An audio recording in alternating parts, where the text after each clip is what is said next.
on behalf of the APA, I would like to welcome everybody who is here on the webinar tonight. It's Friday night.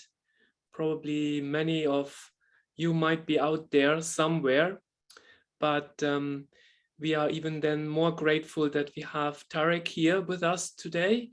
And I must say, the topic of Ayurveda and yoga is very dear to my heart because I believe, oops, there we go, electricity gone. Hang on a second. That's because we're live. 1 second. In darkened. Here we are. Sorry about that. We have had power cuts throughout in the last couple of weeks. So coming back to Tarik, and the first time I met Tarik was ages ago. I did a presentation at the British Wheel of Yoga. I can't even remember when it was. That was before that. It was at the Victoria Olympia. Oh, yes, that's right. Thank you for jogging my memory. So I really love Tarik's style of teaching. It is very approachable. Tarik has always been for me one of those practitioners who is able to very easily weave the principles of yoga, the yoga philosophy into Ayurveda. And we all as Ayurvedic practitioners know the importance of yoga when it comes to health and well-being. We cannot separate one from the other. At the same time, I think it's very important also to really take the knowledge of yoga onto another deeper level and try to understand of how we can really specifically use yoga and from an Ayurvedic perspective. Yes, of course, we talk about the doshas of Vata, Pitta, and Kapha, but there's so much more to that. And I would like to just say on behalf of APA, a very warm welcome to Tarik. Tarik's bio is in the chat box. So before we hand over, I would like everybody to remind on the housekeeping rules. Please stay muted. And as Tarik will go through his presentation, he will give us prompter with regards to any questions. So we would like you to type your question in the chat box. And then between Colette and myself, we will read out the questions. And I'm sure we'll be in for a very, very wonderful treat tonight. And I must also say that Tarik has got a book out, and Carolina is going to put the link of the book in the chat box as well. So please do check out Tarik's work if you haven't heard of him. And yeah, that's it from my side. I would like to hand over to Colette and Tarik, and thank you again very much for everybody who is here to join us tonight. Thank you, Thomas. Thank you. You make me sound like a real celebrity. I think, who's this guy? You are, Tarik. Okay, folks. So I have to say I was kind of a little bit nervous about this talk tonight because it's the first time that I'm really addressing the Ayurvedic practitioner community with my work, because normally my work is with the yoga community and I teach the yoga community about Ayurveda. But this time I'm working with the Ayurvedic community and talking to them about how I use yoga in the work. So I've been a practitioner now for about 20 years. And in my treatment plan, I always have a section at the bottom that says yoga and pranayama, or yoga and meditation, or whatever it may be. So I always try to include something in that section for clients, because I think it's an essential tool and an essential aid to the healing process for clients. So I'd be very interested to hear your experience, those of you who are actively working with clients, and I'll be giving you some windows of opportunity to have a little bit of discussion around this as we go through the talk, because it really is something that we haven't or at least I haven't actually shared with many other Ayurvedic practitioners, the subject of how do you build yoga into your plans? How do you do it? What do you do? So it's really about, this evening is really going to be about my experience and my kind of ideas around it. But I'm very conscious of the fact that I'm just sharing my perspective only. And I hope to be enriched, hopefully, by some of your experiences too. So what I'm going to do is I'm going to share the screen for a presentation. And I'll be stopping at certain points to give people a chance to actually ask questions around the presentation, around the issues that I raise. So I quite like to refer from time to time to the classical texts. So the Charaka Samhita is the most famous text, but there were other texts written after that that summarize the key teachings of Charaka Samhita, as many of you will know. The Ashtanga Hridayam is very widely used by the Ayurvedic practitioner community in India particularly, because it is succinct, it gets straight to the point, and it's easy to remember the shlokas, so you can refer to them in your mind when you're considering treatment plans from an Ayurvedic perspective. But what struck me about the Ashtanga Hridayam is that it starts with a very Vedic or yogic concept. And this is that the Apurva Vaidya, the rare physician, who has destroyed without any residue all the diseases of raga. Now, raga refers to the qualities of mind, the aspects of mind, you see. And these aspects of mind include desire, anger, krodha, lobha, greed, mada, arrogance, and so on. So these aspects of mind are something that are much better approached by applying yoga techniques rather than Ayurvedic techniques. Of course, we know that there are emotions associated with the doshas. So we can say that anger is associated with pitta, depression with kapha, etc., greed with kapha. But the essence of mind in itself is something that is best approached, in my opinion, when you add yoga techniques to the work as well. So here, the Ashtanga Hridayam is saying that the practitioner, because this is referring to the practitioner, is able to be of best service to a client when they themselves have undergone or are undergoing a yogic process, of the process of being able to manage mind enough to be a useful and effective receptacle for healing for the client, you see. And then it goes on to say,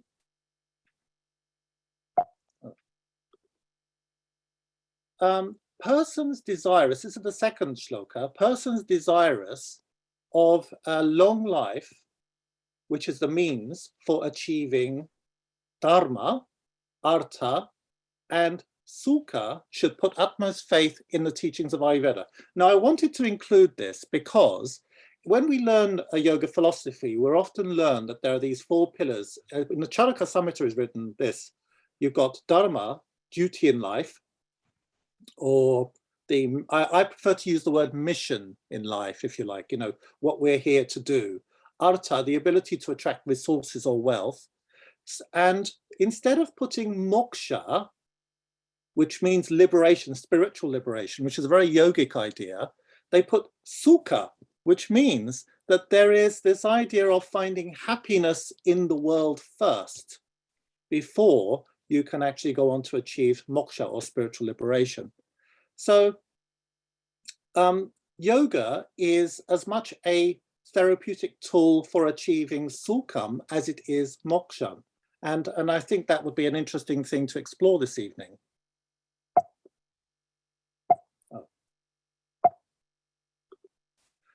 So when you have a client in front of you, and I'm sure many of you have had this experience, is what are their goals and expectations? So very often they're coming to you with a physical ailment, whether it's stress related or diet related, or to do with the digestive tract, or to do with any one of the three doshas. It can be, there is often a physical thing that you are presented with, a physical situation. And the backdrop of that was very often there's a mental and emotional aspect as well. And you may also intuit a spiritual aspect.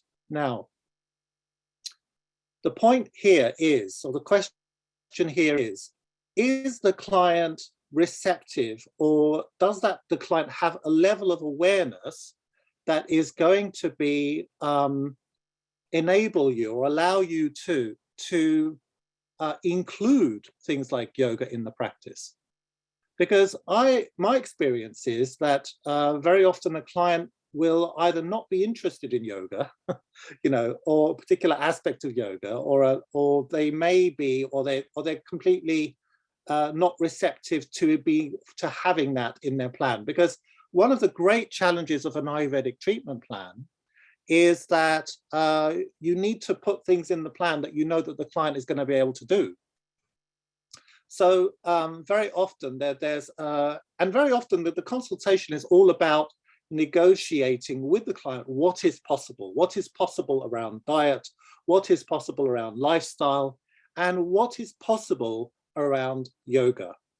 So this may mean that there will be very, very little written in the yoga section of a treatment plan for some clients, because the priority may be somewhere else completely. So is it viable? Is it relevant in the client's mind? In the client's mind, of course, it will always be relevant in our mind as practitioners, but in the client's mind, is it a relevant thing? Is it something they think, yes, I can definitely do that? Of course, you have a head start when a client comes to you, because I work a lot with the yoga community. I get a lot of people coming to me who already practice yoga.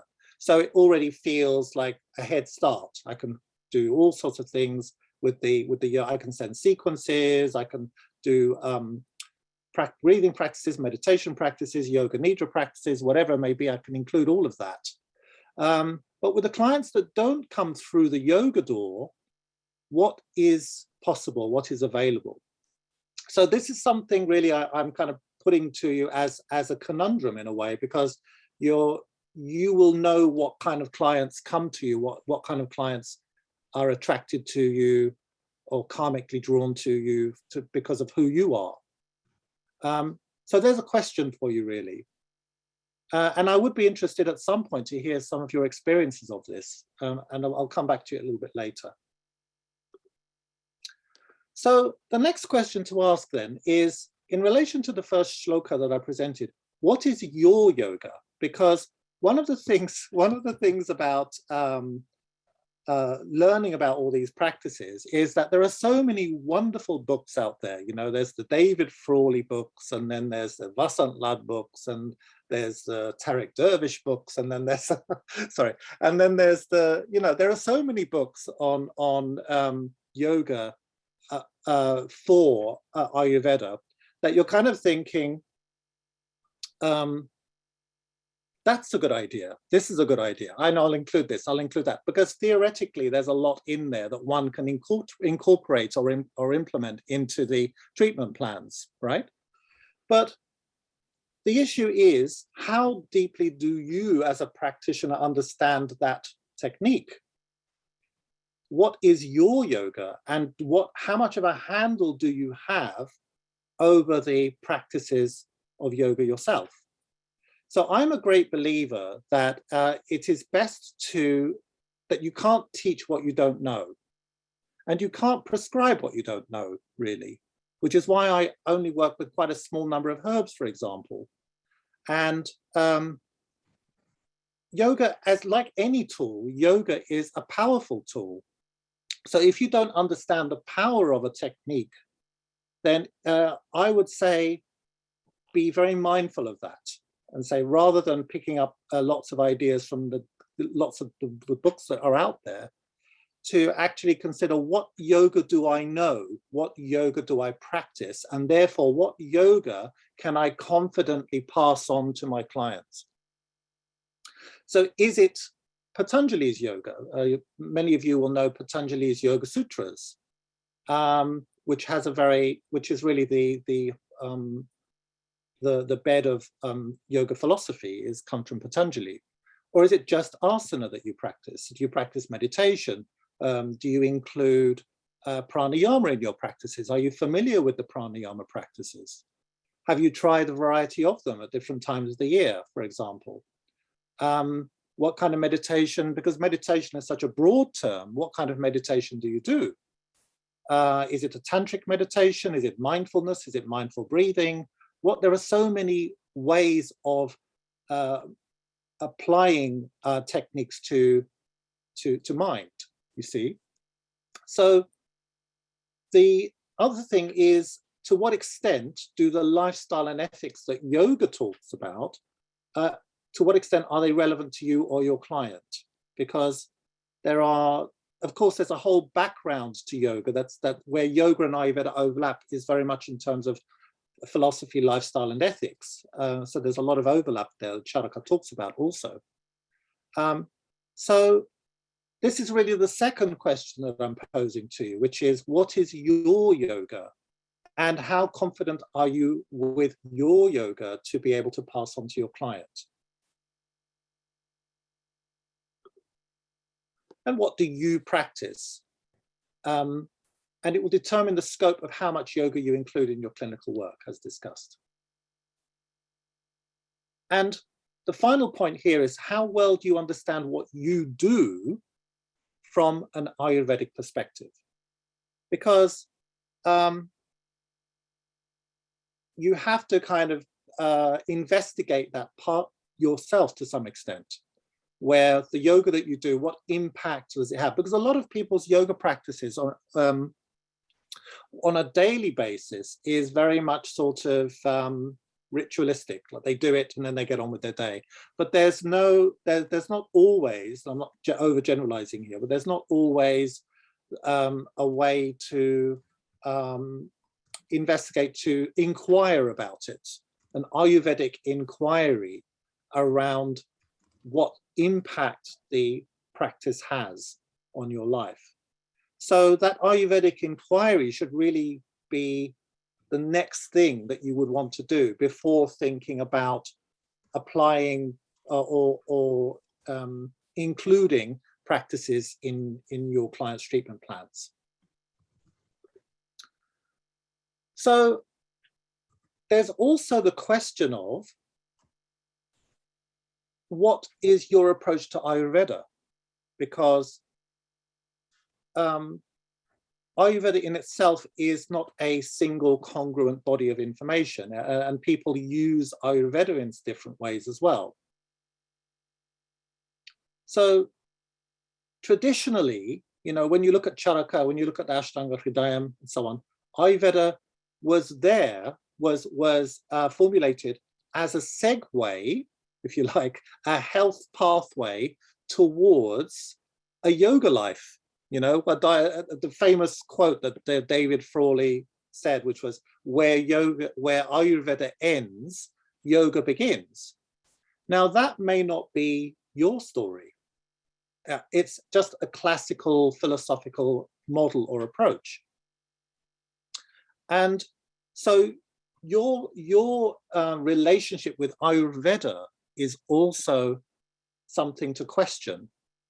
And if your relationship Ayurveda is that of, yes, I want to deepen my relationship with spirit, let's say, then that's kind of a classical thing. But it may not be. It might just be the case of, Ayurveda for me is about the diet, lifestyle, wellness, well-being, living a happier, healthier life rather than necessarily a holier life, So often when you ask people about this question, it tends to be that Ayurveda is just a wonderful health tool. And so in that case, then how you use yoga in your treatment plans may be different according to how you see Ayurveda, if that makes any sense. I'm not sure if I've lost anybody with that, but your relationship with Ayurveda will determine your relationship with yoga too. So before I move on to the next slide, I would just like to open up to questions about that, because I've raised quite a lot of big points there. So would anybody like to ask any questions or share at this point? Tarik, yeah, we don't have anything in the chat box yet. I have a question, but I don't know if it's relevant for now yet, or if this is going to throw you off course a bit. Oh, okay. But yeah, I thought, you know, there's a hot yoga place next door to where I work. Mm-hmm. And it wouldn't normally be, it's hot yoga vinyasa flow, which I think these days seem to be the most popular. It's probably not my choice of what I would like to do, but yeah. Because it's next door to me, I'm thinking of joining. And yeah, I just think I'd love to hear your views on hot yoga / vinyasa flow from the Ayurvedic viewpoints and the doshas, etc. Yeah, you know, when I work with yoga people, I always say, so how do you apply, you know, how do you see the styles of yoga fitting in with the Ayurvedic model? And the first thing is always about hot yoga. Because if we think in simplistic Ayurvedic terms, we think, okay, hot yoga means fire, means pitta, because the guna of Ushna guna is going to increase pitta, okay? But you would be amazed at how many pitta people go to hot yoga classes and do not get increased pitta. So what is going on there? So if we look a little bit deeper at it, we realize actually that pitta people need and like to sweat because they're releasing lots of acid, and it's also cooling down the body. So attending a hot yoga class as a pitta person may actually be a therapeutic thing, because it has the positive effect of clearing excess acid from the body, cooling down the body, and also externalizing the heat in some ways, because it's the internal heat that's the problem with pitta aggravation. The other thing we have to consider, but this is with all the doshas really, is which guna, because we know that of the three doshas, vata, pitta, and kapha, have a whole collection of gunas or qualities associated with them. So we know that dry, cold, rough, etc. is related to vata. And we know that oily, hot, moving, and so on, spreading is related to pitta. But not when there is pitta imbalance, or imbalance of any dosha, the question we have to ask is, which one of the gunas is out of balance?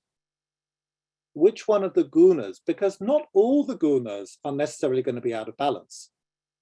So if you have Ushna guna, which is hot guna that's out of balance, then possibly hot yoga is not going to help. It's going to make you more pitta aggravated. And how do you know that you will be? Because you'll come out of that class feeling good, and then after 2 hours, you'll be like that. Or you'll go to bed and you'll have insomnia, or you'll have heat sensations as you go to sleep. So that will tell you that Ushna guna, the hot guna, has increased more as a result of the yoga that you've done. So it's really important to be a detective or an observer of your own experience when you encounter a yoga style. It's not just about the style, by the way, but it's also about the teacher, because the teacher may have a certain kind of energy about them. If they're a very uber pitta teacher, then that may aggravate your pitta. But if it's a kapha teacher teaching a hot yoga class, you know, it may not have that effect. So I'm very aware that these variables create complications in people's minds. And people like simplicity. So unfortunately, it isn't a simple thing, because it's all about relationship. It's all about relationship. Relationship between the body and the environment. And the environment includes the people in the environment. So this is me now, because this me in 6 months' time will be different because the weather will be different and the environment will be different. But me now encountering a certain kind of yoga class, right, is going to be a certain kind of relationship and a rapport. Everything comes together in that situation, and it either works or it doesn't. And the only way to really do it is to pay attention and say, this didn't work today, but you might go back to it in 3 months and it does work. And understanding why it didn't work. And it'll be the same with your clients, you know? Your clients will say, that didn't work. And then you think, okay, I don't throw it out of the window, but I make a few more inquiries and I say, why perhaps didn't this work for my client? Is it to do with what's going on elsewhere in their life? Or is it to do with that the practice isn't quite matching their doshic need at the time, or their mental state at the time, or they need something else? So it's that's the difficulty of effective consultation work. It's easy to learn all the basic philosophies and the rules and vata this and pitta that, but it's cultivating the right intuition to build a quality relationship with the client. And that's why I like the first shloka of Ashtanga Hridayam, which is quality of mind of the practitioner is important to be able to get out of your own way so that you can be of service to your client. You know, I don't know if that answered your question, but yeah. Thank you, Tarik. There's a question by J.E. Weber. She's asking, hi, Tarik, I'm curious as to why you think the Ayurvedic texts don't mention yoga at all. So, for example, Frawley, etc., all the books are an interpretation rather than a classical reference. Was it because they were so obviously practiced side by side, they were separate texts? My next slide actually talks about the historical context of that. So maybe I should just save it for that slide, and then I'll say a few things about that, because it is a very, very pertinent and relevant point about that relates to this. The short answer, before I go to the slide, is it's absolutely correct. There's very little. There's very little in the Ayurvedic texts about yoga, but that doesn't make it invalid or not useful to us. That there are a lot of a priori things to consider in the therapeutic relationship. But I'll say a little bit more about that in the next slide. Are there any other questions related to this, or? We have actually another Hatha Yoga question. Okay. From Dr. Raisha Sabil. She's asking, what is Hatha Yoga in terms of Yoga Shastra? So I guess it's a question about how traditional it is, if you have any thoughts on that. Which Yoga Shastra would be my question, because there's a lot of Yoga Shastras, you know. There's a lot of yoga, there's a lot of philosophy in yoga, you know. So that would be my question back.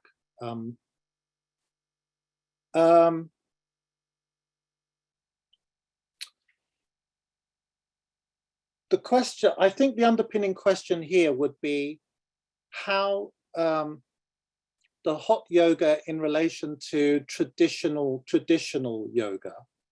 And one of the things we have to understand about yoga styles generally is that the styles of delivering yoga are not in the classical texts. They have been appropriated and adapted according to whoever is teaching them. So a good example, the Ashtanga Vinyasa tradition, for example, was teaching young men in ashrams at a certain time in India. So, and Shivananda Yoga, again, in ashrams, it's a monastic tradition. Hot yoga came a lot later, with Bikram Chowdhury. So in itself is not a very old tradition. So I would say that it's not always useful to think in these terms, because if we go back 150 years, the yoga that was taught at that time is very, very different to what it is now. So yoga is evolving. It's a living science, and there are always new sort of styles that are popping up all the time. So we always have to revisit a style and say, okay, this style offers something in particular. And we don't have to necessarily look for classical justifications for what we're doing. So a style can always be useful from one point of view or another in an Ayurvedic way. And I think that would be a much more useful approach generally, because you've got, every time I go out and teach in the yoga world, it's like, there's something called rocket yoga.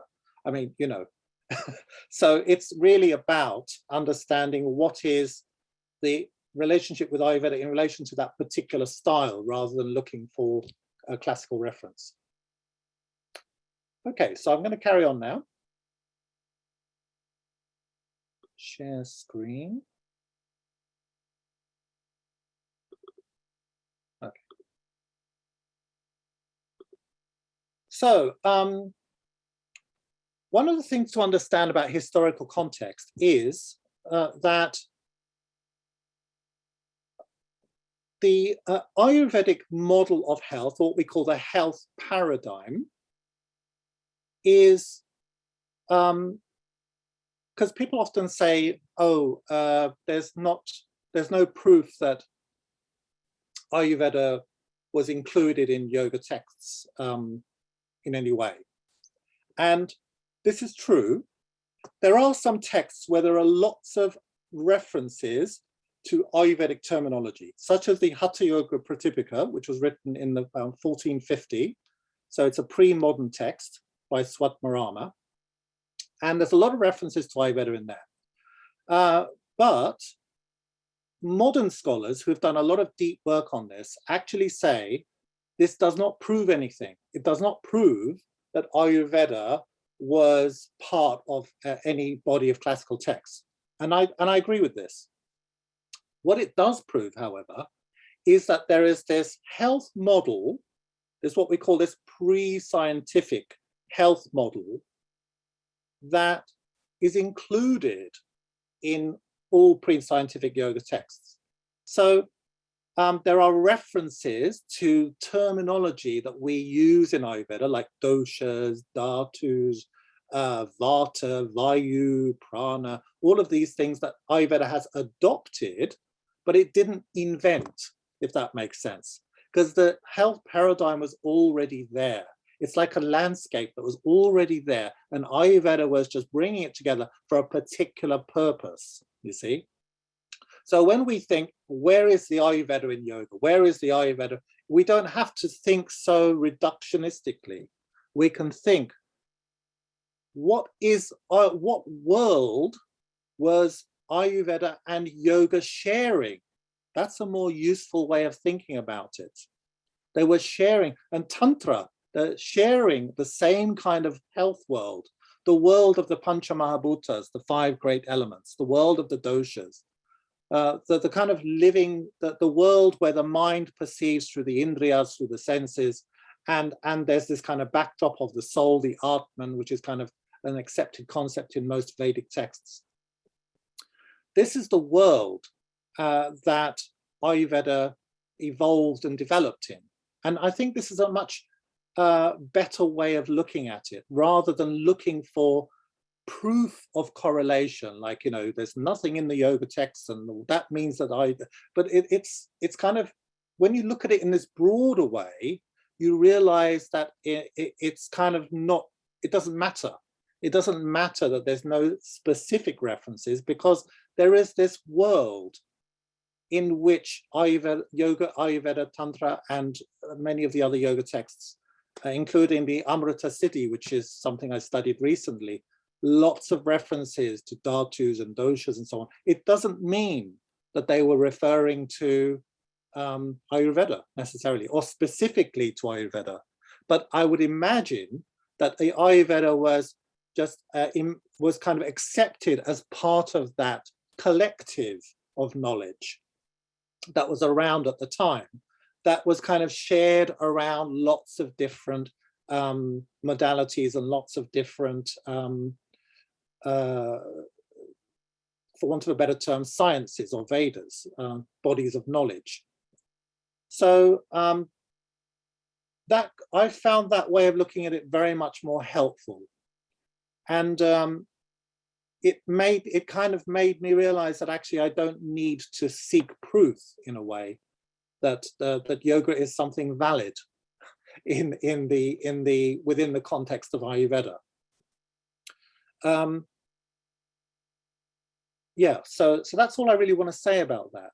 But we can come back to that point a little bit later if people have questions. But the other thing to consider is that there are lots of a little bit more up-to-date teachers that have intrinsically included, they have automatically included Ayurveda in their teachings.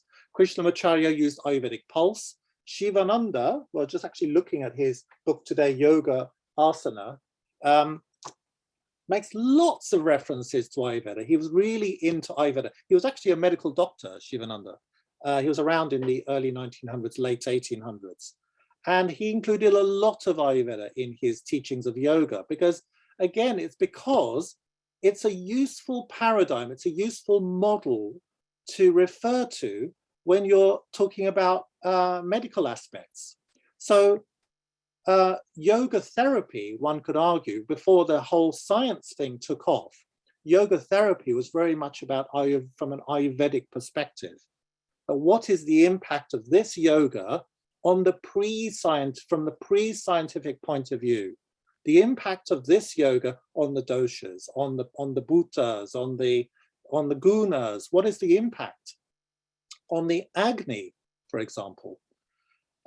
So this would be, in my opinion, the original way of using yoga therapy before the scientific model really took off, and of course has great validity and so on. But it's a model that came later, in my opinion. So some of you may have the book Stress and Its Management by Yoga by Udupa, and he was a great pioneer in the 80s of bringing yoga and Ayurvedic concepts and scientific concepts also into Ayurveda. And of course, we know that Maharishi Mahesh Yogi was one of the first, even though he's kind of known for TM, Transcendental Meditation, he was one of the first global propagators of Ayurveda. So from the point of view of relevance and application, we have lots of models to build on this relationship to justify what we do. So Ayurveda provides a robust, comprehensive and congruent set of protocols that can easily be applied to a modern householder yogi. Classical Hatha Yoga texts refer to practices and protocols that are beyond the reach or indeed interest of the average yoga practitioner. So what we do in modern yoga is not necessarily going to match with what was intended in classical yoga. So we have to kind of appropriate to a certain extent what came before to what is happening now. So though yoga has its own set of therapeutic health interventions, these demand a high level of competence and skill that cannot be adopted by most clients. So I mentioned that earlier, that you may have very high goals for your client and you may have very high goals for yourself even. But it's actually the skill is in being able to break things down to be able to make them meaningful and applicable to the context of a client's life. And the key words really that I've found is applying yoga with an Ayurvedic approach adds gentleness, richness, integrity, and intelligence to the practice, you see. So, because if you don't have the Ayurvedic model, what happens is that you not that you're forced to, but it's harder to step into a tradition, like you go into a hot yoga class, Ashtanga Vinyasa class, a Shivananda class, a general Hatha class, whatever it may be. It's harder to be discriminating, isn't it? It's harder to say, well, is this right? And you just take it all on and you kind of do whatever you're told, right? But if you have some Ayurvedic knowledge around that, you've got the tools and the knowledge to be a little bit more discriminating and say, I can see that Ashtanga Vinyasa is not working for me because it aggravates Vata dosha. I can see that Yin Yoga is really not working for me because it really aggravates my Kapha dosha. I fall asleep, I feel heavy, I feel like I can't get up off the sofa, you know. So if you don't have, with this Ayurvedic knowledge, it's much easier to make judgments about modern yoga. I think that's quite an important point. So I'm just going to stop there again for a moment. Any questions about that particular point? Or any new questions? No? No, not at this point. Okay, I'll carry on.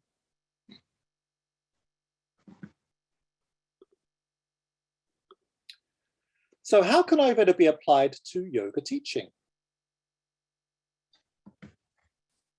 So we have key tools. We have asana, which is a modern Western thing, and not necessarily something that it happens everywhere, because yoga in India is a very different proposition to what we do in the West.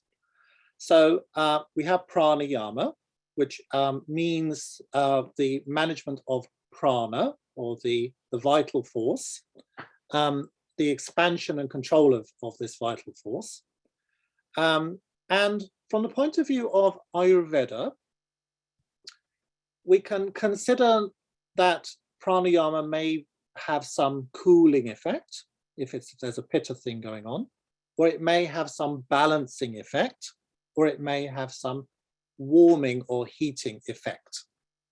So I'm going to give some time a little bit later for people to ask about very specific yoga techniques that they want a little bit more to have a discussion on, you know, by experience. There are other subtle practices. Now, the subtle practices open a whole new vista of experience, and I don't recommend them for clients that don't practice yoga at all. Subtle practices have an impact. What do I mean by subtle practices? It's usually tantric practices. So practices that include pranayama with the locks, the mudras, the bandhas, the visualizations, and so on, and different various other meditation techniques. And pranayama can also be considered a subtle practice. Chakras are also considered to be a subtle practice. So when you are working with subtle practices, you are dealing with the essences of the doshas. You're not dealing with the doshas themselves. You're dealing with prana, which is the essence of vata, tejas, which is like the subtle radiance, the radiance that underpins the fire, if that makes sense. And then the ojas, which is the juice that kind of underpins the kapha dosha.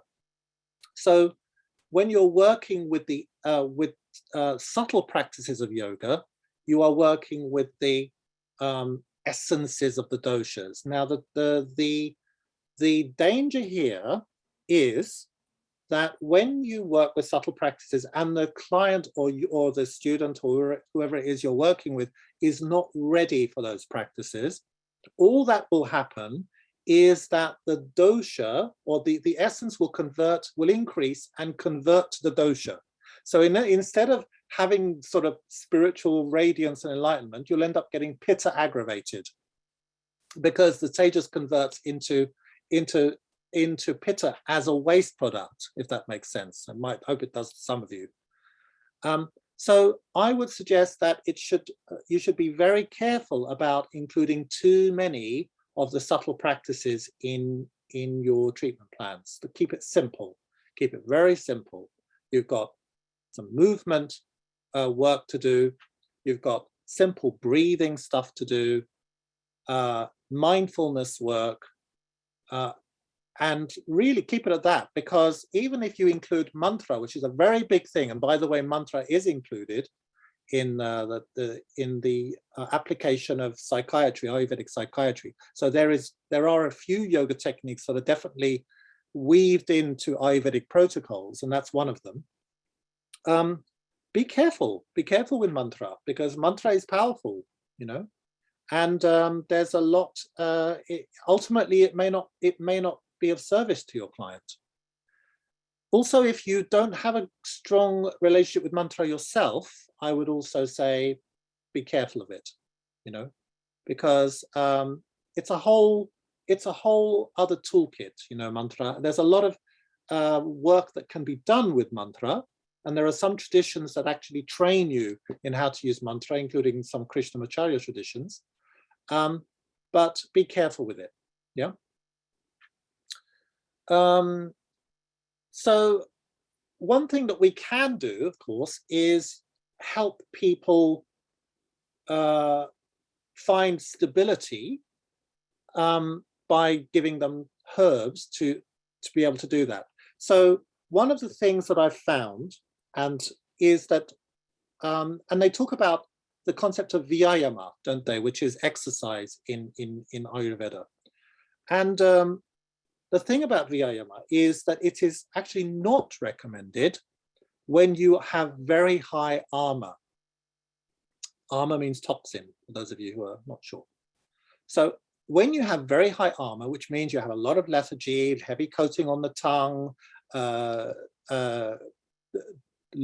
low mood, low appetite, there are lots of ways of ama might be expressed, but these are some of the key ones. It is very easy to think in terms of opposites, like, okay, I'm going to give this person some Surya Namaskar, you know, to get them going, to get them moving, get the fire going, increase the agni, and so on, right? It's a very simplistic way of thinking, because any kind of vyayama that is beyond the very gentle, when somebody is highly amaified, toxic, is going to make them worse, because it's like moving the ama around, you know. So that's why they say that in panchakarma, for those of you who've had panchakarma, which is the 5 stages of detoxification that you get in an Ayurvedic clinic, that when you do panchakarma, they say don't exercise, because you're stirring up a lot of rubbish when you do panchakarma, and until that rubbish is expelled through the various channels of panchakarma, through the shodhana techniques, the purification techniques, it's exercise can actually make it worse, you know, and that includes a lot of yoga, because yoga is a way of moving the body, albeit very intelligently, but it is still a way of moving the body. So the yoga during for people who have a lot of ama should be very gentle.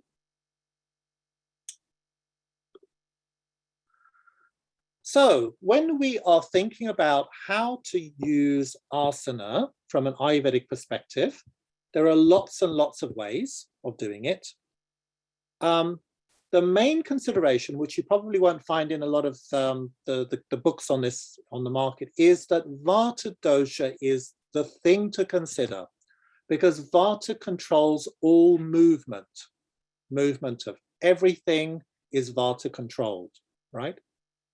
So if there is a lot of vata aggravation, then if we remember the saying that vata should always be treated like a delicate flower, thus the yoga should also be taught to a delicate client, you know. Think of it, even if they're not, think of it in that way.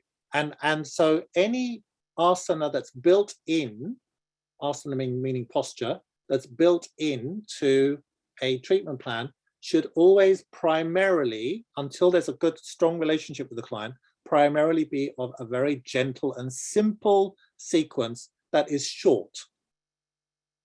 That's what I would say. And when you think about the intelligent way of sequencing an asana, you can consider all of the above. So you can consider where are the key locations. So in Ayurveda, we have something called the kavaigunyata, which is the area where the disease has settled, right? Stage 4 of the 6 stages of disease. So the kavaigunyata will inform you to some extent of where the sequence should revolve around. So if it's revolving around the primary seat of Vata, around the hips and the spine and the pelvis, right? The lower burner, that's what they call in Chinese medicine. Then the sequence can revolve around that. It can revolve around the pelvis and the way to work the hips. So it can be, I think I've got a separate slide on that. But that's an example of considering what locations you need to focus on, because the sequence has to be fairly short, right? What gunas are aggravated, or what gunas need to be supported. So as we talked about earlier, we talked about the aggravation, the heat thing, for example, or the cold thing. A lot of clients, you know, Vata aggravated clients have a lot of cold hands and feet. So then one of the things you have to put on the plan is always practice in a heated or warm room, you know, because you're including the deficiency of the gunas or the aggravation of the gunas in your thinking. We always have to consider Agni and Ama, as discussed earlier. How strong is Agni? Is there anything about Agni that we need to really consider? Is it Tikshna Agni? Is it Manda Agni? In other words, is it overactive? Is it burning everything up? Or is it very sluggish and causing constipation and so on? So that will inform us on how much Ama there may be in the system with the client's situation, vikriti, which we call the imbalanced self, and also and that will inform the sequence as well. So consideration of time and environment, how these impact on the above. You know, time is a big thing. What time of the day, what time of the week, what time of the year, this will make a difference. So if it's winter, if it's now, right, you know, it's quite a cold period, then the sequence has to take that into account. The environment, how much space is there, you know, is it damp, is it dry, is it cold, what's the environment like? But what I would say is, you know, there's a lot here, and what I would say is, if in doubt, think Vata. If in doubt, just think Vata. Then you think, okay, if it's going to be a gentle, warm and simple and practice short, you're probably not going to go wrong when you're thinking about how to sequence things for your client. Okay.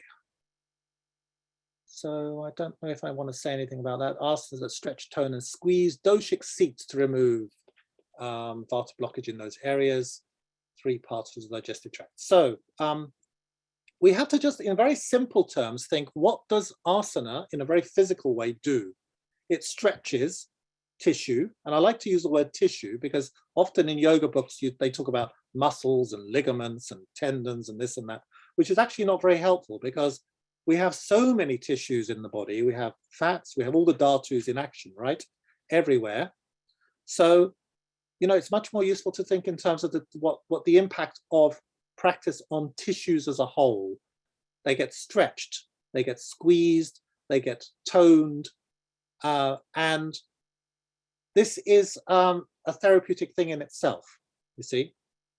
So when you are applying asana to a particular part of the body with a particular rhythm or movement principle, a particular sequence in mind, with all the things we considered before,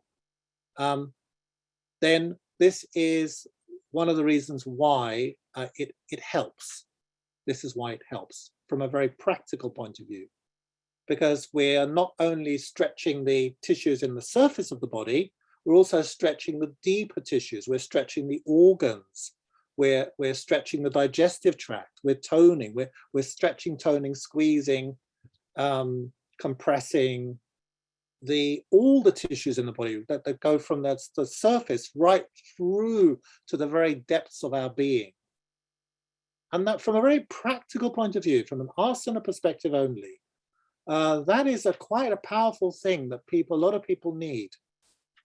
You know, a lot of us are caught in what they call dysfunctional holding patterns of the body, where, like, you know, for example, I'm sitting here talking to you in this chair, and after I finish talking to you, I'm probably going to have a little bit of a neck ache, because I've had this holding pattern.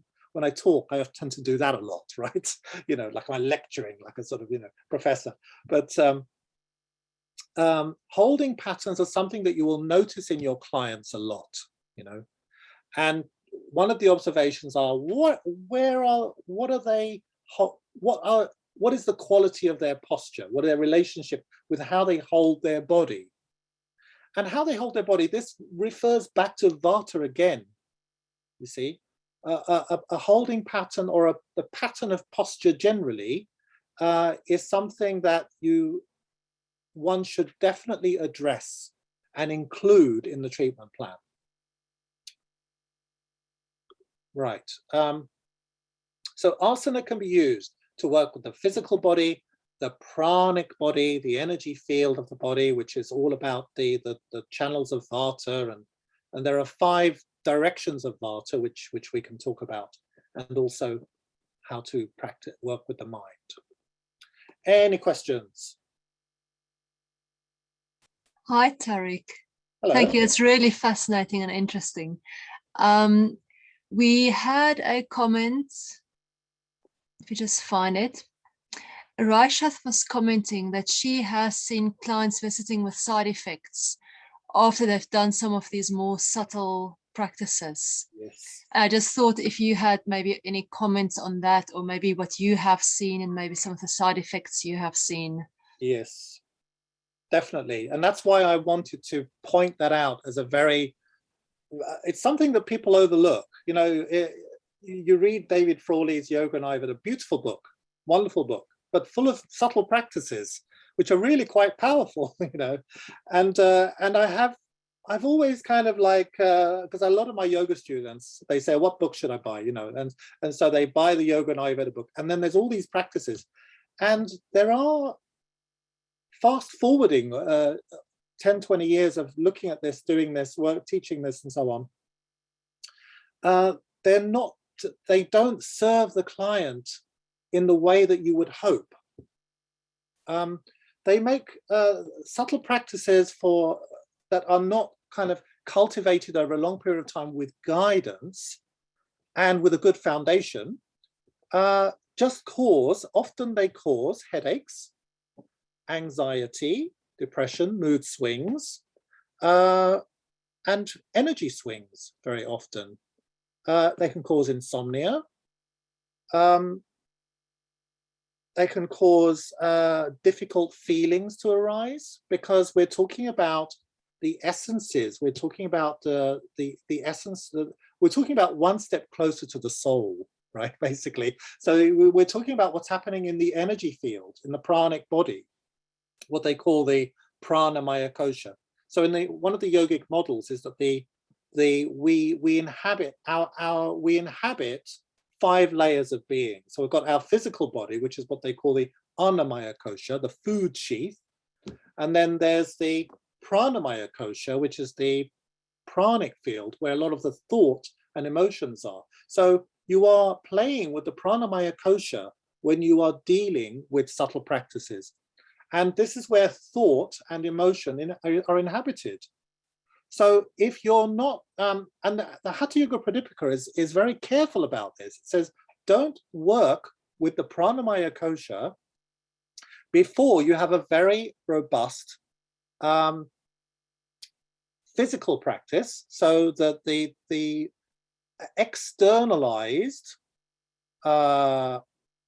toxins, the externalized toxins, at least you're beginning to manage them by increasing your agni through the physical practice of asana, by managing your diet, and by incorporating certain simple cleansing practices. Because the second stage of Hatha Yoga, which a lot of people kind of know, but they don't think about it in detail, is shodhana. It's cleansing. It's cleansing, making sure that the body is prepared for the subtle practices, which come third stage. So stage one, increase the agni in the physical body, improve the digestion, and manage lifestyle and ethics, because thought and behavior, the way we treat the world, the way we treat others, kindness, respect, etc., these all build up. These are all creating a very important foundation for being able to go deeper into the spiritual practices, which come when you start to practice subtle in a subtle ways. So that's why the second stage is, you know, we know about, many of us will have heard of, I should have brought my little pot actually, jalaneti, you know, the little pot where you do the nasal douching. And it's a kind of a yogic variation on nasya. You know, we're nasya, where we put a couple of drops of sesame oil or anutaila or whatever, depending on the doshas that we want to clear in the head. In the Hatha Yoga Pradipika, they use salty water, which is a very specific technique that can be easily incorporated into daily routine. So I often include jalaneti as a kind of a yogic thing in a treatment plan for people who have asthma or people who have hay fever and so on. So, so to cut a long story short, keep the subtle practices very, very simple. Mindful practice, simple basic breathing, general relaxation, positive guided visualization. You know, yoga nidra is a very, very powerful practice that should really not be, I mean, I know I've included it in my book, but I do put a kind of note that says, if you don't really know how to teach this, just use it as an inspiration for yourself, because you can take bits and pieces of it to practice general relaxations, you know. So relaxation, yes. Guided visualization, yes. But when you're looking at some of these much more powerful tantric techniques that include pranayama, mudra, bandha, and retention very often, and also some other tantric meditations that included in Kriya Yoga, for example, they really sound very exciting. That's why people want to kind of do them and teach them and practice them. But they are also raising the stakes, you know, so you have to be a little bit more careful. Does that answer the question? I don't know. Yes, thank you. We've got a question from Thomas. He's asking what your view is on, or what is your view on the role of yoga and doing deep shadow work, especially for those who are practitioners in the field of Ayurveda? I'm not familiar with deep shadow work. That's is it a Jungian thing? I guess what I mean here is that reflecting back on what you have said prior, I think at the very beginning you mentioned the importance of the practitioner, him or herself, going through the internal work. Yeah. And especially also having background in the field of yoga myself, we often shy away from doing our own inner work. It's all about transcending, and it's all about pretending the sun shines when it actually rains. Correct. And I think that can often lead to an inauthentic way of how we practice on both sides. It doesn't matter if it is just yoga or Ayurveda or both. I just wanted to know what your view is in the context of practitioners before they teach really going into shadow work, and what would you consider basically practices that will help clearing some of the baggage that we carry on our own? It's a really good question, you know, and it's something that I'm actually moving towards myself, you know, because I'm kind of looking at certain psychotherapeutic models and going into kind of certain ways of using therapy. So I think it's a very important and relevant field of work. Now, this is a paradigm question, because the paradigm of going into shadow stuff, going into difficult trauma, past life, past experiences, or difficult feelings, and so on.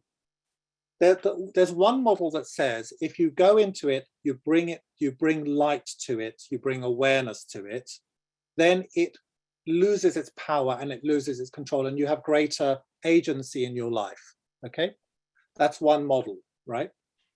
Now, there is also another model, and the yogic model incorporates to some extent that approach, definitely, because there's the Patanjali's concept of svadhyaya, right, which is self contemplation.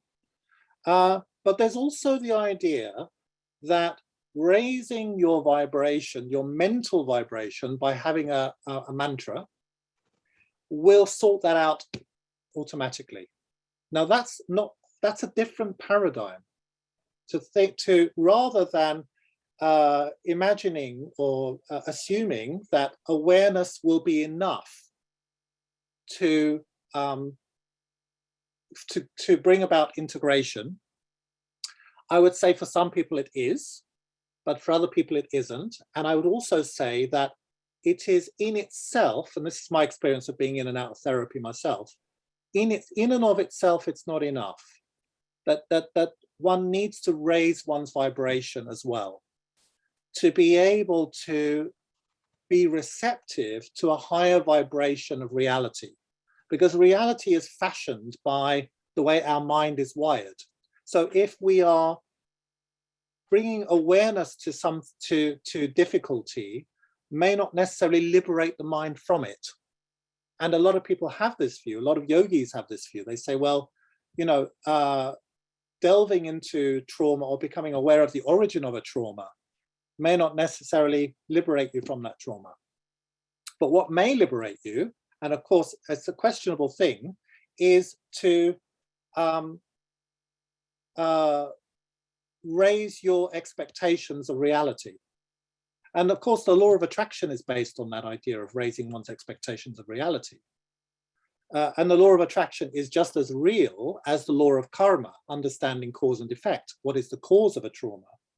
And therefore, what is the effect of that cause?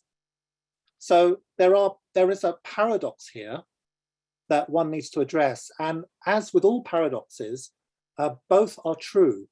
You know, both are true.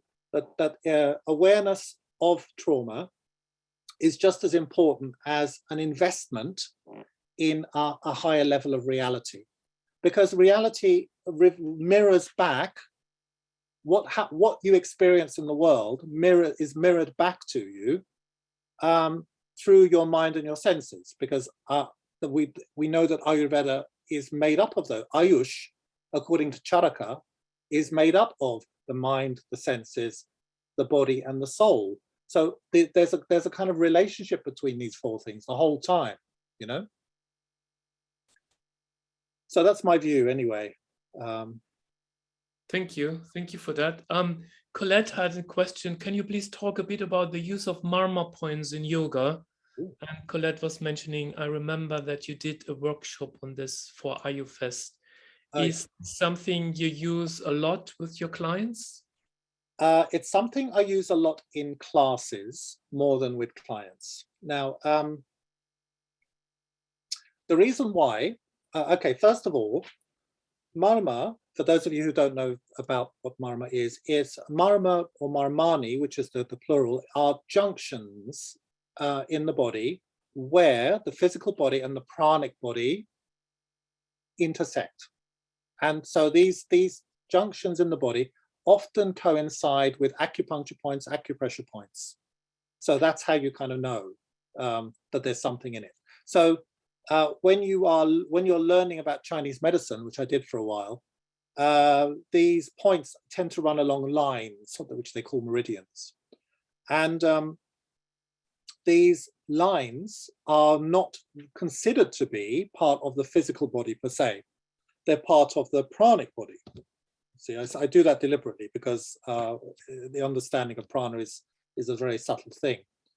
So then the question is, what kind of therapeutic help would this bring? So of course, there are certain marma points that can definitely help with things like nausea and headaches, and there's very simple kind of therapeutic interventions that are very helpful. But in a general sense, I include marma in subtle practices. And I say, well, is this going to be, if someone has like 20 minutes in a day, is this going to be of help to them? So what I normally do is for people that I think would definitely benefit from shodhana, which is the oleation thing of dinacharya, the daily routine, I always get my clients to target areas where there are lots of marma points, but I don't say that's where the marma points are. I just say, take a lot of time around the knees, take time around the sacrum, take a little time around all around all the joints. Make sure you massage your head, because Charaka says there are 3 areas that you should really focus on. Or is it Bhagavata? He said the head, the feet, and the ears. So it's always a bit difficult explaining why the ears are always considered to be a thing. But of course, we know as Ayurvedic people that it's related to Vata, right? Because Vata is expressed through the ears. So that's how I incorporate marma in a short way. I incorporate it in 2 ways. With clients, it's through shodhana. It's through a daily routine using one of the basic oils, so it's sesame oil, coconut oil, etc. And making sure that the feet are covered, the head are covered, and the key joints are covered, especially the sacrum if it's vata, and the sternum if it's pitta,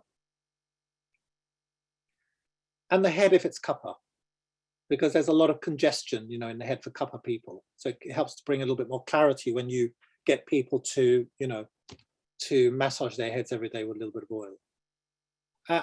People feel, and I do teach marma a lot in my yoga classes. I have at least a couple of marma classes every term.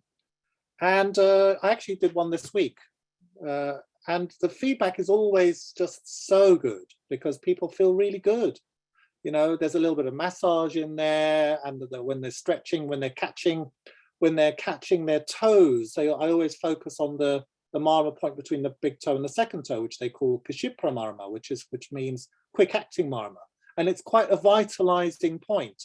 So there are lots of points that one can incorporate into one's yoga practice very easily without getting overwhelmed with the 108 marmas that they teach. You only need to know about, half a dozen of them for it to make a real difference to the quality of your yoga practice.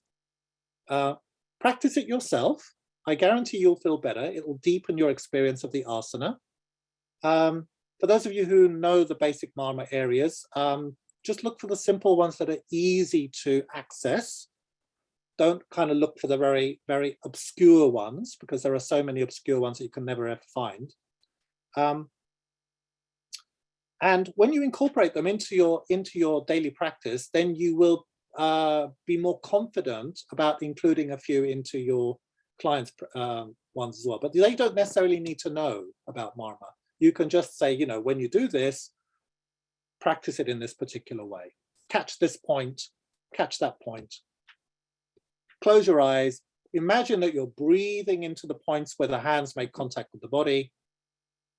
And that can be a hugely beneficial thing. Helpful? Okay. Any other questions? How is Shavasana different from, what's that one? Yeah, how is Shavasana different from Yoga Nidra? Oh, now there's a question. So, Yoga Nidra is a process that was developed by Swami Satyananda Saraswati. And it is a 6 or 7 stage process that includes relaxation, but it is actually a process of training the mind to reach an alpha state. No, an alpha. What state does it reach? I think it's the delta point in the brain that where you're able to rewire yourself. So there's ways of actually.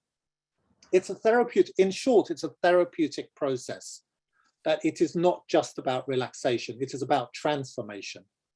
And so when you are being guided through a yoga nidra by somebody that's trained, there will be a very specific therapeutic goal that will be conveyed to you through that process.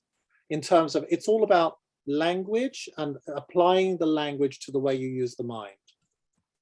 And the processes include shavasana, but then they move into deeper states of connection with the body. So there's a lot of biofeedback included in that. There's specific ways of using visualizations, using the senses, using the breath. And also there's something in Yoga Nidra that's very unique to Yoga Nidra called sankalpa. And that is, it's translated as setting a resolution for yourself within the practice. And the way that's done is that in the first stages, you kind of set a resolution, like this is what the change that I want to see or to happen in my life.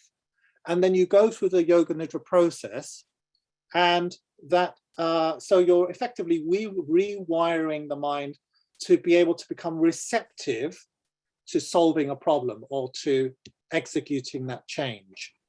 So that sankalpa is repeated 3 times towards the beginning and towards the end of the practice. So it's very, very much more involved than a simple 10-minute shavasana. I hope that was helpful. Any other questions? I think that's it. I have my hand raised. Oh, yeah, Stephen, hello. Hello, Tarik. Hello, everyone. Lovely Hi. to be here tonight. Tarik, it's so good. I love your presentation, really for reflection for my own process and where I am on my own yogic journey. You know, it's you've done a good job with this, I feel. And it's really funny that with the last question about Yoga Nidra and Shavasana, I clicked on raising my hand because I specialized in Yoga Nidra as a therapeutic unit Yes. in my work. And there is something that I wanted to share, and it's another addition perhaps to the discussion. How deeply do I involve a patient or a client into the possibility of altering their state of consciousness so their experience of reality becomes a bigger one, their state of awareness increases. Yes. And I have decided to settle since 2014 with Yoga Nidra as my main module in therapy with clients, and I've done some research for it. I teach now at the College of Medicine and Integrated Medicine, and also at UCL Medical School. I got a place there. They were really interested in Yoga Nidra now. So conventional medicine is getting interested in this from a neuroscience point of view. So it's mind-body medicine. And my question to you is, so you stress very much to be cautious with the subtle body techniques. Yoga Nidra tradition very much is a tantric tradition. Yes. And I was personally interested in this, and then I evolved it into my professional work. And I do find that actually I do not want to scare my patients that there is more beyond that they think that reality is. Yes. Okay. So as much as we have wonderful, maybe that's the value of yoga in Ayurveda. Yes. That I think Ayurveda is such a wonderful, amazing science, life of science to embody reality and to make an experience of embodiment and create well-being and health around this. I'm just wondering, I've settled for Yoga Nidra because it's about all the bodies, it's all the subtle bodies, it's pranamaya kosha, it's manomaya, it's right into bliss body. And I want to take my patients right into bliss, right into the state, and cut through all the grime and all the nonsense that we have built up in our biography, in our stories that we create. And I feel how much, especially at this time, where so much is at stake collectively for human survival, we need to push the boundaries a little bit further. And that may seem provocative, but I feel that we really need to wake up, right? I come back on that? Can I come back on that? Sure. It's just yeah, it's just that I'm a little bit conscious of the time as well. So Stephen, I totally agree with you. I totally agree with you, and it is really one of my dreams as well to be able to do that. But I would say that the essence of this point is about the relationship. And if you have a client that you have built a relationship with over a period of time, then I would say totally, if your intuition is saying, yes, I can take them to this stage, I can take them to that stage, I can give them a practice that I hope will carry them to a point of bliss where they experience their own Atman, their own self, etc., etc. Wonderful. But it does depend on the nature of the therapeutic relationship, the nature of the client, the awareness of the client, the maturity of the client also, and how much trust there is, because if you're seeing a client like 2-3 times, it may not be enough time to build the trust. If you're seeing a client over a long period of time, or if they're one of your students, like I teach Yoga Nidra to my students, and some of my students I've been teaching for over 10 years, So it is about the relationship and the trust that is there that establishes the potential that is possible in that journey. Yeah, so that would be my response. But I'm just a little bit conscious that we're a bit short on time. So I'm just going to go back to the presentation to make sure that we get through everything. So we mentioned that Vata dosha is a very key thing with asana practice. And it is quite useful to learn about the basic rudiments of how Vata moves. You've got prana that moves inwards and downwards and upwards. I think it diffuses upwards and downwards into the head, into the heart. And then you've got apana that flows downwards, samana that moves into the digestive tract, udana that moves up and out, vyayama that spreads all around the body. This is a useful thing to consider when you're sequencing. Is there, for many people, apana vayu is often out of balance because it's seen in because the seat of Vata is in the colon, which is where apana vayu is inhabited. And so it is important to consider what aspect of Vata you're working with, or whether there's just a general Vata thing that you're approaching. So we've already mentioned the seats of Vata, the colon, the hips, the lower back, etc. The gunas of Vata, the dryness, coldness, moving, etc. And the practices that account for season and astrological configurations. So I'm also an astrologer.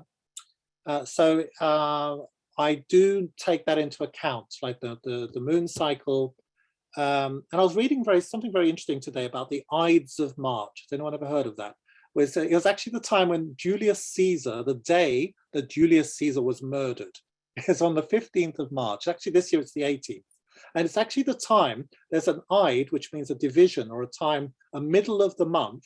And there are 4 Ides, but the Ides of March are the most relevant. And they are talking about the full moon cycle, basically. So when you're at the full moon, if your client, or you, indeed, you, are very receptive to the moon cycle, this is going to make a difference. And there's a lot of turbulence when within the pranamaya kosha and the manomaya kosha when there is a full moon, which is something that is even mainstream society agrees to be true. So if you know a little bit about astrology, it can be quite helpful to apply some of these principles. But as with everything that we've talked about, it's got to be something that you kind of spend a little bit of time on, looked at your own chart, understand the principles of it, how transits work, what are the meaning of the planets. But this is something I wanted to mention for those of you who do know a little bit about astrology, that it's included in the way we consider time in relation to Ayurvedic sequence building and treatment planning. Okay, so when we're talking about when we use the use of language, when we are trying to encourage our students to practice within sequence, so it's not just about handing a sequence over and saying, do this. it's also about giving them a feel for how they should be practicing. So the idea of using certain words, or it's actually quite useful to record a short sequence for them, even if it's just like a 10-minute thing, because we haven't got the time. 20 minutes would be ideal. To just record a sequence for them using the language that you think that they need. So using the word grounding and rooting for students that are looking for to pacify vata, for example, or lightening and lifting for clients that need to pacify kapha, or to increase the lightness in the body, which is actually a big thing in yoga generally. Or cooling and surrendering are words that are very useful for pitta people. So like a 10-minute sequence, just recorded, sent, easy, and that can really, really help your clients, because they don't have to do anything. They don't have to refer to a sheet. They can just press play and listen to your dulcet tones, taking them through a very short sequence that they can do before breakfast, you know. So the posture groups, you know, in many of the Ayurvedic books, they talk about posture groups, you know, where they are, they've got the standing poses, the back bends, forward bends, and they all have a certain kind of effect, you know. And this is a whole thing in itself. You know, we can spend a long time talking about this. But in general, I would say, unless you're unless you know your yoga very, very well, include all the posture groups, but just keep it very gentle, because all the posture groups impact on vata, you know. So that's something to consider and include that. Do not include inversions unless your student is already a yoga practitioner. So, so you know, don't say to them, you know, it'd be really good for you to practice shoulder stand, whatever. Take it from me, it's not wise unless you are really confident about their yoga ability. So Ayurvedic themes, very quickly. There are sequences that you can put together that kindle Agni. You can have a sequence for targeting a small number of marma points, sequences that address the gunas, the seasons.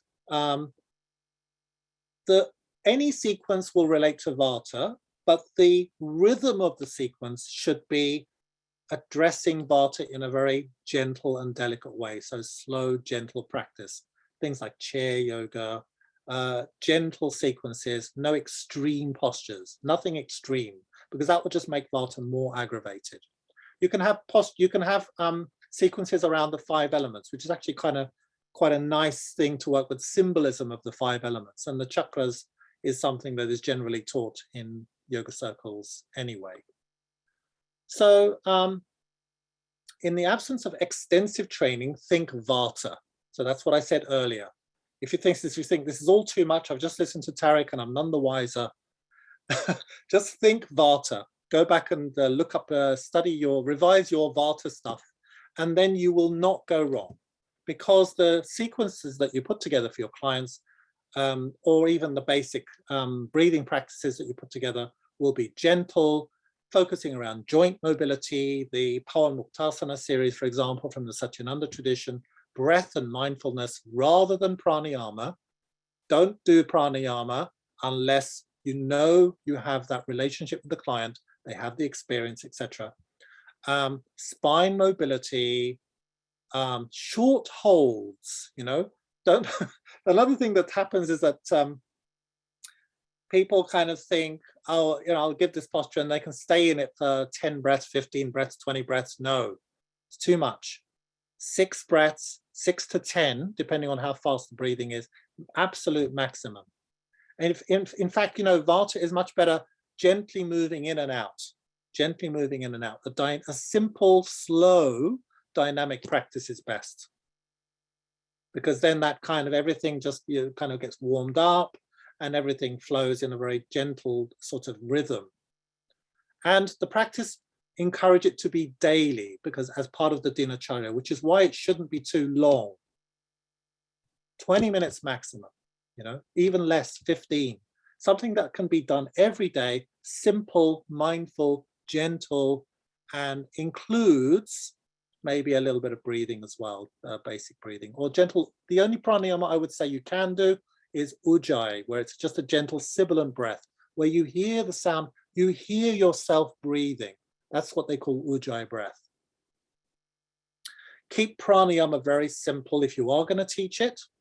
There are some very simple cooling breaths for the summer, like shitali, sitkari. You can look these up.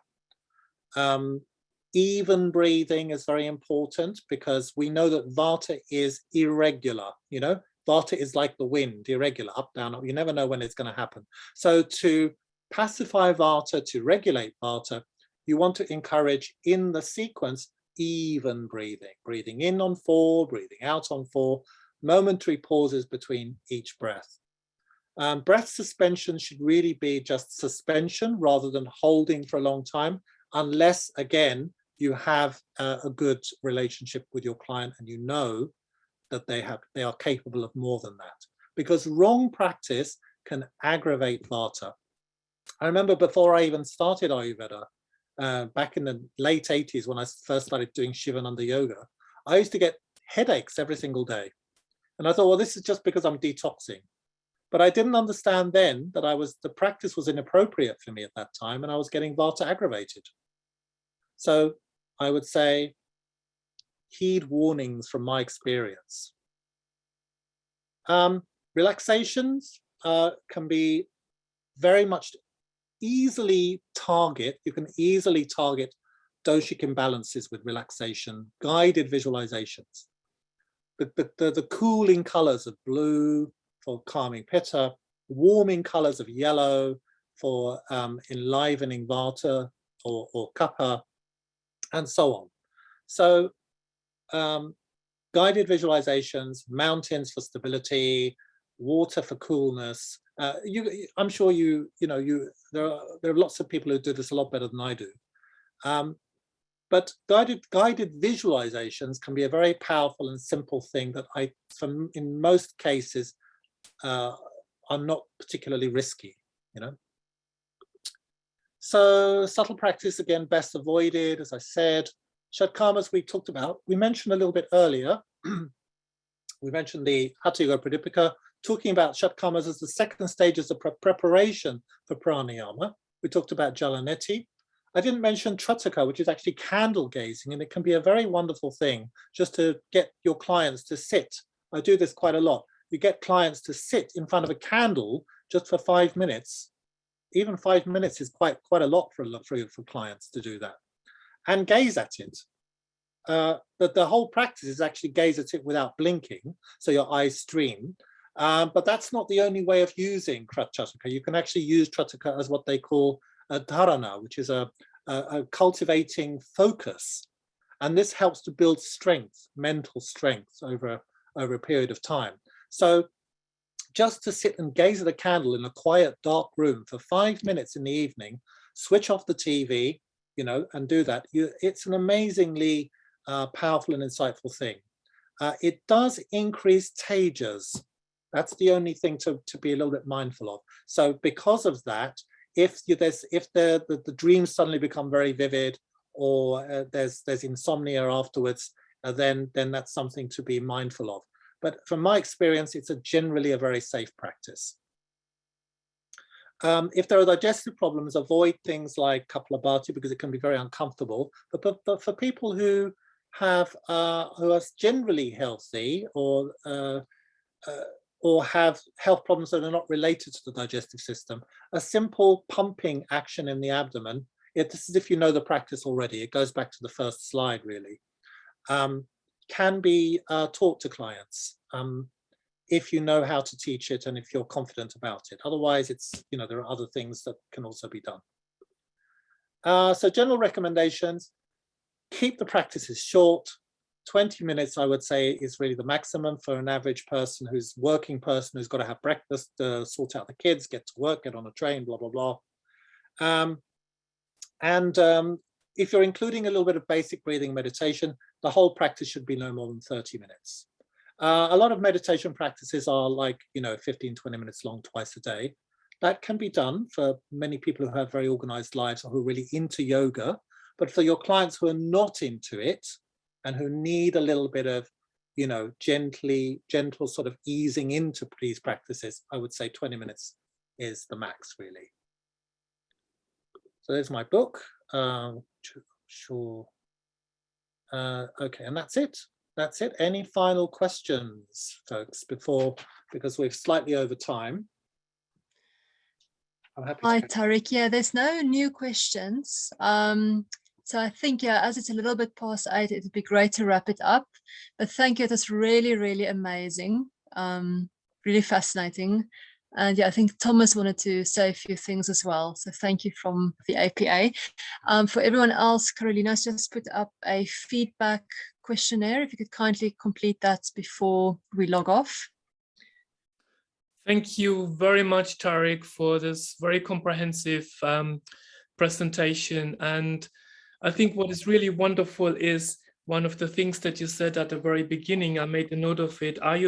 Yoga is evolving, basically, in my own words, with the flavor of time. And this is what it's all about, that we try to understand that, yes, we have got the classical texts, we have got all the references, but as long as we understand these references leave room for interpretation. It's the consciousness of the person who interprets it, who actually extracts the knowledge out of it. And this is the whole purpose of the sutras, for example. So I think it's really a wonderful reminder, because sometimes we can get very much stuck in the word that is right in front of us, black and white, and we lose common sense. We lose our awareness about what happens within our own body.